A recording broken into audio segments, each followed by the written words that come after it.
Samsung is back with a new A-series mid-ranger, the Galaxy A36. Is this a competitive phone to get in 2025? I'm Will for GSM Arena, and let's find out in our Samsung Galaxy A36 review.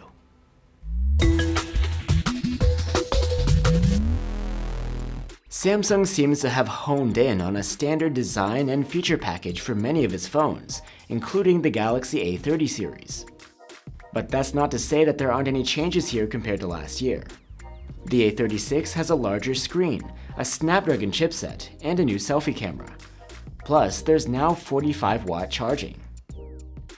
Another change is that this year, Samsung has included the durable Gorilla Glass Victus Plus from the front side onto the back as well. You'll also notice that the cameras are unified into an island this time around. You still get a plastic frame. And while the phone is a little bigger than last year, it actually weighs less. The ingress protection hasn't changed. The Galaxy A36 is rated at IP67 against dust and water. Like I mentioned, the screen has gotten bigger. It's 6.7 inches instead of 6.6. Again, a 1080p OLED with a 120Hz refresh rate.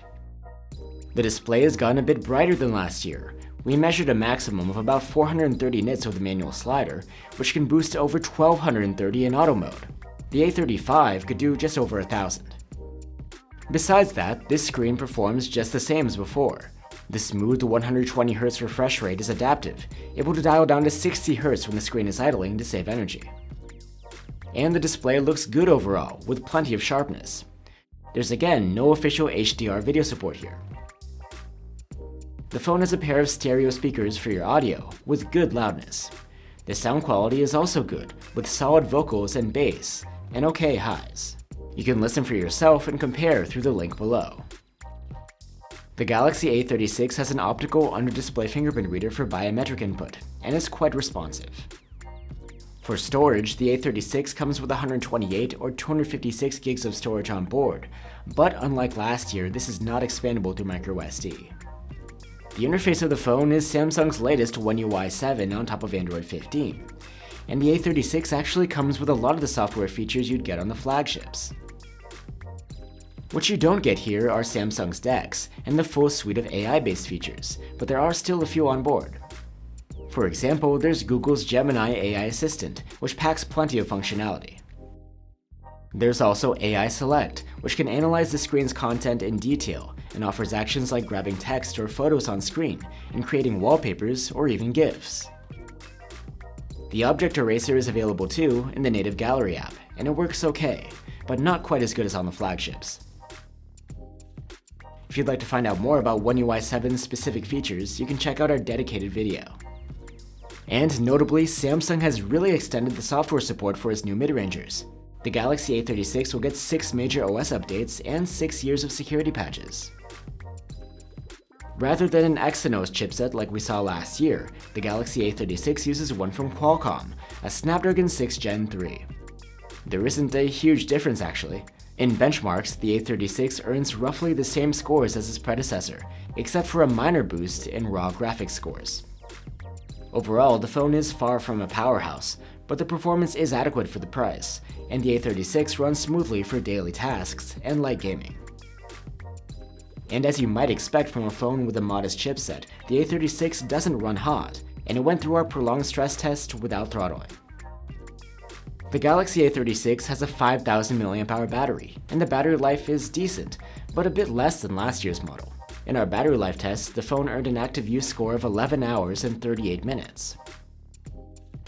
One of the more notable upgrades this year is support for 45-watt charging instead of 25 watts, but the increase in charging speed itself is not as much as you might think. Using a 45-watt adapter and a proper cable, as the 3-amp one in the box doesn't cut it, we were able to charge the A36 from 0 to 60% in half an hour, compared to 52% last year, and a full charge was only 12 minutes faster than the previous model. On the back of the phone, you get the same camera setup as last year, with a main cam, an ultrawide, and a macro camera.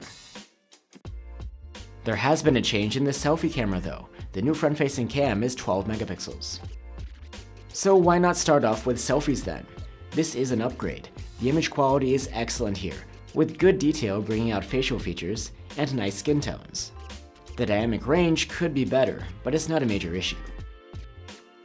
Moving on to the main camera. The overall quality is solid, with plenty of detail and a nicely wide dynamic range. Shadows and highlights are well developed too. The colors are not exactly true to life, and have a bit of extra pop to them.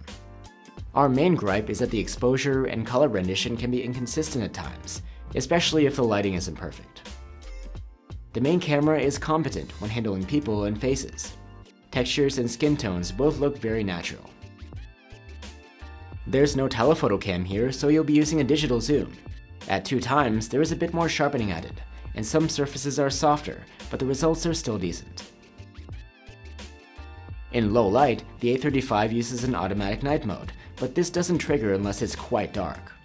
Without it kicking in, you get a good amount of detail, but there is some visible noise present. We had to toggle on the dedicated night mode to see its performance, and with it you have less noise and better preserved highlights, but some details get smoothed over. Now the ultrawide cam. For this type of camera, the performance is decent, with enough detail. But again, the colors and exposure can vary from shot to shot. Low light shots from the ultrawide camera are rather soft by default, and like with the main camera, the night mode doesn't tend to trigger by itself automatically that often. Toggling it on results in extra sharpening and better dynamic range, and we prefer these results. The Galaxy A36's macro cam takes decent close-ups. At 5 megapixels, these come out better than those competitors with a 2 megapixel macro. The A36 can record video in 4K with its main and selfie cameras. The ultrawide is limited to 1080p. The main cam captures pretty solid 4K videos. The detail is good, and so are the colors and dynamic range. There is a bit of visible noise though. Full HD video from the ultrawide camera is also a bit noisy, which is expected. The detail, colors, and dynamic range are alright. There's electronic stabilization available at all resolutions, and it does pretty well to smooth things out. And low light video from the main camera is solid. It has good detail and dynamic range, but again some noise. So that's the Galaxy A36. It has a durable build, and you get the Samsung software package and plenty of support. And the display, chipset, and the cameras are solid for the class. We do miss the expandable storage though, and the phone's launch price is a bit on the expensive side. Still, the A36 is pretty decent all around though, and once its price settles down, it should be worth looking into. Thanks for watching, guys. If you're willing to go for an older phone, a nice alternative could be the Galaxy A55. Or you could spend a bit more money and go for the Galaxy A56. Let us know what you think, and I'll see you on the next one.